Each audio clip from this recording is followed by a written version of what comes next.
ब्रह्मांडीय दिव्य ऊर्जा का विस्फोट और अमृत कलश का फूटना किसी उच्चतम चेतना की शरीर से होता है। अमृत कलश का फूटना एक असामान्य और बहुत ही दुर्लभ घटना मानी जाती है, जो कई युगों के बाद, कई सदियों के बाद घटती है। जब अमृत कलश फूटता है तो केवल उस तपस्वी के शरीर में ही नहीं, बल्कि आसपास के क्षेत्र में, उस धरती पर एक अद्भुत दिव्य ऊर्जा का कंपन और गहरी तरंगे पैदा होती हैं।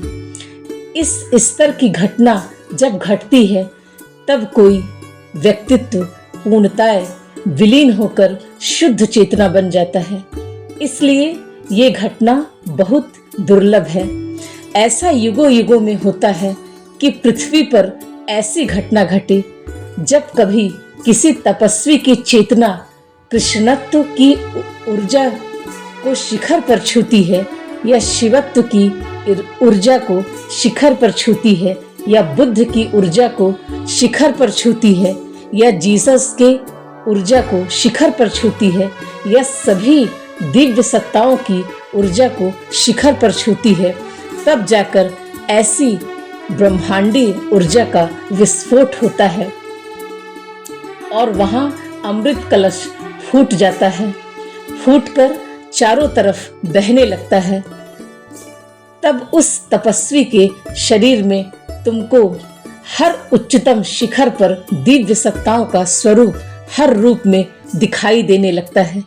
एक उच्चतम चेतना वाला तपस्वी, जिसका शरीर कई वर्षों की तपस्या से तपा हुआ हो, जिसकी चेतना अपने शुद्धतम रूप में प्रकट हो और बिल्कुल छोटे बच्चे जैसी सरल चेतना हो गई हो, जैसे कोई छोटा बच्चा होता है, बिल्कुल सरल और निर्मल मन का, जहां स्वयं एक गहरी प्रकृति उसको अपने आप गोद में लेने के लिए आतुर होती है और स्वयं गोद में ले लेती है, और अस्तित्व स्वयं ब्रह्मांडी ऊर्जा द्वारा उस तपे हुए शरीर को चुंबकीय शक्ति से अपनी तरफ खींच लेता है। ब्रह्मांडी दिव्य ऊर्जा स्वयं एक प्रचंड दिव्य शक्ति का स्वरूप लेकर मानो उस तपे हुए शरीर को दिव्य सत्ताओं के द्वारा चुनाव कर लिया गया हो। ये उस विराट ब्रह्मांडी शक्ति का भव्य रूप था, जो चारों तरफ दिव्य ऊर्जा से प्रकाशमान शक्ति पुंज जैसा दिखाई दे रहा था और उस तपे हुए शरीर में पूर्ण रूप से दिखाई दे रहा था। वहां की धरती पर एक शक्तिशाली दिव्य ऊर्जा का शक्ति पुंज गिर गया है और वहां एक दिव्य ऊर्जा ने वर्तुलाकार रूप ले लिया है।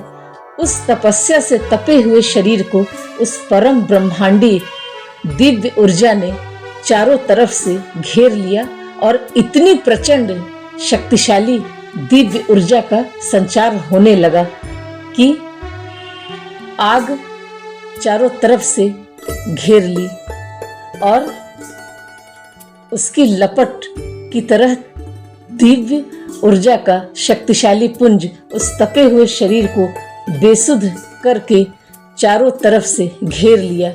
ऐसा लगा अब इस धरती से निकलना असंभव हो गया है, क्योंकि अस्तित्व ने स्वयं उस ब्रह्मांडी दिव्य ऊर्जा को उस तपे हुए शरीर को चुनने का आदेश दे दिया और उस तपे हुए शरीर को स्वयं अस्तित्व ने चुन लिया। परमात्मा की इतनी बड़ी अस्तित्वगत उस परम दिव्य ऊर्जा की योजना थी, जिसका चुनाव स्वयं अस्तित्व ने किया।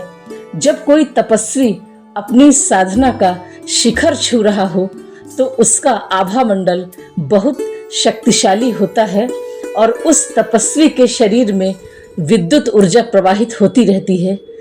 उसके भीतर अमृत कलश भरा हुआ रहता है और वो कहीं पर अचानक रहस्यमयी तरीके से प्रकट हो सकता है।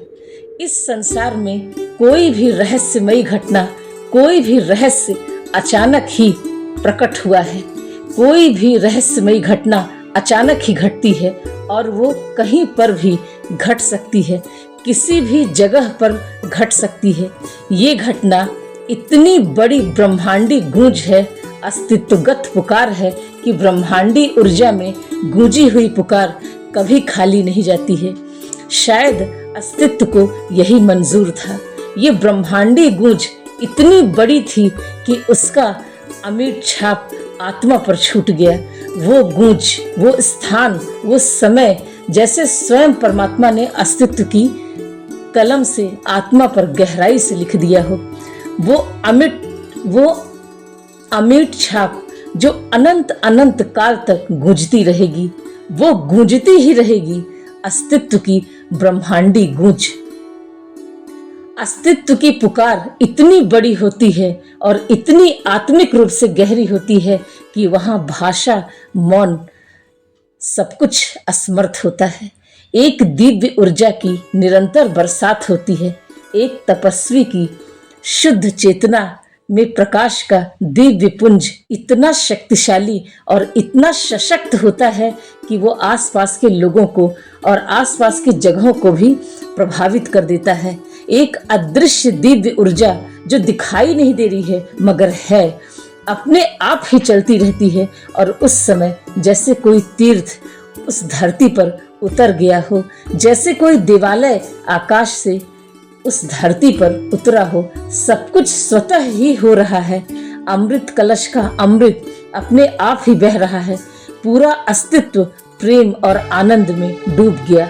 ब्रह्मांडी ऊर्जा में नर्तन चलने लगा, लीला चलने लगी। वहां सब कुछ अपने आप चल रहा था। ऐसा लग रहा था कि उस धरती पर तीर्थ प्रकट हो गया हो और उस तीर्थ में सब कुछ अपने आप हो रहा हो। चारों तरफ दिव्यता अपना शिखर छू रही थी। वहीं एक अदृश्य तीर्थ प्रकट हुआ। शब्द नहीं, निशब्द, भाषा नहीं, मौन, एक अनंत अनंत काल की गूंज, सिर्फ अदृश्य दिव्य ऊर्जा का बहाव।